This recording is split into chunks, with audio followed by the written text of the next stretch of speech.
क्या तुम जानते हो कि हर दिन तुम्हें उठाया जाता है किसी वजह से? क्या तुमने कभी सोचा कि खुदा ने आज भी तुम्हें जिंदा क्यों रखा? शायद इसलिए कि तुम उसका नाम याद करो और उसकी वफा के गीत गाओ। यही है ज़बूर 92 का पैगाम। तो आए मेरे अजीज़ों, ब्लेसिंग को रिसीव करें और अपने ईमान को और मजबूत करने के लिए ज़बूर की तिलावत सुने। ज़बूर 92, खुदा की हम्द व सताइश का नगमा। क्या ही भला है खुदावंद का शुक्र करना और तेरे नाम की मदद सराही करना। ए हक ताला, सुबह को तेरी शफकत का इजहार करना और रात को तेरी वफादारी का। दस्तार वाले साज और बरबत पर और सतार पर गूंजती आवाज़ के साथ। क्योंकि ए खुदावंद, तूने मुझे अपने काम से खुश किया। मैं तेरी सनतकारी के सबब से शादियाना बचाऊंगा। ए खुदावंद, तेरी सनतें कैसी बड़ी हैं, तेरे ख्याल बहुत अमीक हैं। हैवान खसलत नहीं जानता और अहमक इसको नहीं समझता। जब शरीर घास की तरह उगते हैं और सब बदकरदार फूलते फैलते हैं, तो ये इसीलिए है कि वो हमेशा के लिए फना हो। लेकिन तू ए खुदावंद अब्दुल आबाद बुलंद है, क्योंकि देख ए खुदावंद, देख तेरे दुश्मन हलाक हो जाएंगे, सब बदकरदार परागंदा कर दिए जाएंगे। लेकिन तूने मेरे सींग को जंगली सांड के सींग की मानद बुलंद किया है। मुझ पर ताज़ा तेल मला गया है। मेरी आंख ने मेरे दुश्मनों को देख लिया। मेरे कानों ने मेरे मुखालिफ बदकारों का हाल सुन लिया है। सादिक खजूर के दरख्त की मानद सरसब्ज होगा, वो लबनान के देवदार की तरह बढ़ेगा। जो खुदावंद के घर में लगाए गए हैं, वो हमारे खुदा की बारगाहों में सरसब्ज होंगे।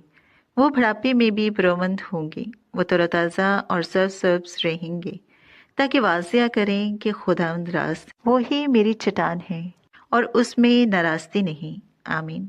खुदावंद के जिंदा पाक कलाम के पढ़े और सुने जाने पर खुदावंद की बरकत आप तमाम सुनने वालों पर हो। आमीन। जो दुआ दाऊद नबी ने की, वो किसी गम या जंग के वक्त नहीं थी, बल्कि उस वक्त की थी जब वह इत्मीनान और शुक्र के हाल में थी।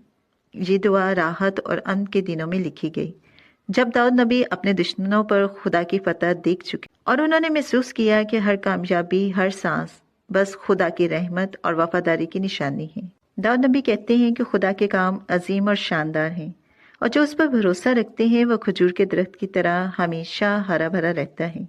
ये ज़बूर हमें सिखाता है कि सुबह की रहमत को याद करना और शाम को उसकी वफादारी का शुक्र अदा करो। जो दिल शुक्र से भरा होता है, उसमें गम की जगह नहीं रहती, क्योंकि शुक्र करने वाले इंसान हमेशा खुदा की हजूरी में फलता फूलता है। ये ज़बूर हमें याद दिलाता है कि जो दिल शुक्र से भरा होता है, उसके आसपास हर चीज़ में रहमत बरसती है।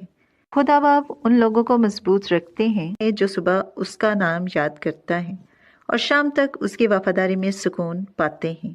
इनका ईमान उन पेड़ों की तरह होता है जो तूफान से नहीं गिरते, बल्कि उस तूफान के बाद और गहरी जड़ पकड़ लेते हैं। ऐ बाप, हमें ऐसा दिल दे जो हर वक्त, हर लम्हा, हर दिन आपका शुक्र अदा करे, जब सब कुछ ठीक हो तब भी और जब जिंदगी मुश्किल हो तब भी। ऐ बाप, हमारे दिल को सुकून और हमारे ईमान को खजूर के दरख्त की तरह मजबूत बना दे। आमीन।